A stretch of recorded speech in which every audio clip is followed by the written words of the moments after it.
आज शिवानी का बर्थडे है और बताओ मैं उसको सरप्राइज देने बॉर्डर से छुट्टी लेके आ गया। लगता है वो आ गई। मैं एक काम करता हूँ, छुट्टी लाता हूँ। हाँ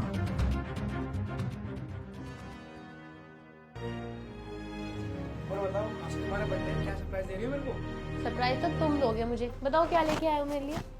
वो तो मैं तुम्हें कमरे में दूंगा सरप्राइज। चलो चलो।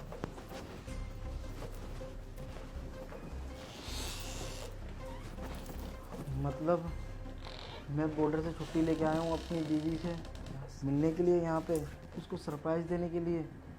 लेकिन यहाँ तो मैं खुद सरप्राइज़ हो गया कि वो अपने बॉयफ्रेंड के साथ हमारे घर पे आई है और रूम में चली गई। यार शिवानी यार, मेरे को तुम एक बात बताओ कि तुम अपने ना प्रॉपर्टी का नाम करवा रही हो और ये तुम्हारा पति कैसा है यार? छुट्टी लेके भी नहीं आया इस बार और तुम्हारा इतना स्पेशल दिन है, बर्थडे पार्टी होनी चाहिए थी आज तो, फिर भी नहीं आया वो। तुम बिल्कुल सही बोल रहे हो। मेरा पति मुझसे प्यार ही नहीं करता है। तुम परेशान मत हो। बस मेरे पति ने बोला इस बार जब भी आएगा ना सारी प्रॉपर्टी मेरे नाम कर देगा। एक बार उसकी सारी प्रॉपर्टी मेरे नाम हो जाए ना, फिर तो मैं उसे डिवोर्स दे दूंगी और तुमसे शादी कर लूंगी और फिर हमारे पास पैसे भी होंगे और हम साथ में भी रहेंगे। शिवानी, तुम्हारे नाम पे मैं प्रॉपर्टी तो करूँगा और सारी प्रॉपर्टी करूँगा, लेकिन जेल के अंदर।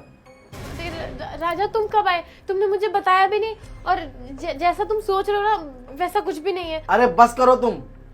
क्या जैसा मैं सोच रहा हूँ वैसा नहीं है। सारी चीजें अपने कानों से सुन तो चुका हूँ मैं, उसके बावजूद भी तुम मुझसे झूठ बोल रही हो।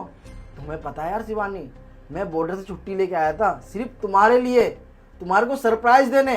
पर यार यहाँ पे आने के बाद तो मैं खुद सरप्राइज हो गया कि मेरी बीवी किसी पराये मर्द के साथ हमारे घर में आ रही है और हाथों में हाथ डाल के बैठी है। और मैं क्या सुनने को आ रहा है कि तुम सारी प्रॉपर्टी अपने नाम करवाना चाहती हो और फिर उसके बाद डिवोर्स लेना चाहती हो। लेकिन ऐसा शिवानी क्यों, बताओ मुझे। अरे तुम्हें क्या करती? तुम एक बार खुद को देखो। पूरे टाइम बस वहां रहते हुए मेरे से इतनी दूर बॉर्डर में। अब एक बार ये भी तो सोचो ना, तुमने मुझसे शादी करी है तो किस लिए शादी करी है? मैं बस इस घर में पड़ी रहूं? अरे भले मेरे पास सब कुछ है, तुमने हर चीज का इंतजाम कर रखा है, पर मेरे को ना इस घर में घुटन होती है, घुटन। और मैं क्या करती अकेले? देखो तुमने मुझसे कभी प्यार ही नहीं किया और ये लड़का मुझसे बहुत प्यार करता है, मुझे ये मिला और अब मैं भी इससे प्यार करती हूँ और ये भी मुझसे प्यार करता है। हम लोग शादी करना चाहते हैं, इसलिए मैं तुम्हें डिवोर्स दे रही थी। और रही बात प्रॉपर्टी की, तो वैसे भी डिवोर्स के बाद तो आधी प्रॉपर्टी तो मेरी होनी है ना। तो अगर मैंने बोल दिया कि प्रॉपर्टी मुझे चाहिए तो इसमें बुरा क्या बोल दिया? और मैं और ये शादी करेंगे, बोलो ना। अरे नहीं नहीं, मैं तुमसे कोई शादी वादी नहीं करने वाला। और कैसी बात कर रही हो तुम? मैं ना बस खाली तुमसे टाइम पास कर रहा था। संभालो तुम अपनी बीवी को, मैं नहीं शादी करने वाला इससे। ये तुम क्या बोल रहे हो? तुमने तो मुझसे वादा किया था ना कि तुम मुझसे शादी करोगे और आज इसके सामने ये सब बोल रहे हो। और भाई साहब, तुम ना अपनी बीवी को संभालो अपने आप। मैं तुम दोनों के पछड़े में नहीं पड़ने वाला, मैं जा रहा हूँ यहाँ से। सुन लिया तुमने क्या बोल रहा है वो? अरे टाइम पास कर रहा था तुम्हारे से वो, टाइम पास, और तुमने उसके टाइम पास को अपना प्यार समझ बैठे। अरे क्या कमी छोड़ी थी तुम्हारे लिए शिवानी मैंने? जो चीज़ तुम मुझसे बोलती थी वो सारी चीज़ें करता तो था मैं। हाँ, बस समय नहीं दे पाता था तुम्हारे को मैं। लेकिन तुम्हारे को मेरी मजबूरी भी तो समझनी चाहिए। देश की सेवा करता हूँ मैं बॉर्डर पे, कोई हंसी मजाक थोड़ी ना करता हूँ मैं। और सिर्फ आज के दिन तुम्हारे को सरप्राइज देने आया था मैं, लेकिन उसके बावजूद भी क्या मिला मेरे को? धोखा, मक्कारी। तुम्हारे को ना अपनी बीवी कहते हुए मुझे शर्म आ रही है शिवानी, शर्म।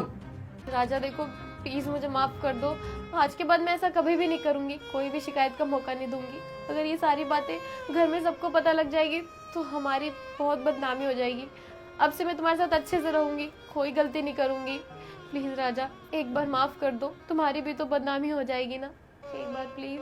ठीक है, मैं तुम्हारे को इस बार तो माफ़ कर रहा हूँ, लेकिन हाँ, अगली बार ऐसा करने से पहले तुम 4 बार सोचना, समझ गई तुम जाओ, यहाँ से जाओ। मेरे को कुछ देर के लिए तुम अकेला छोड़ दो, जाओ बाहर।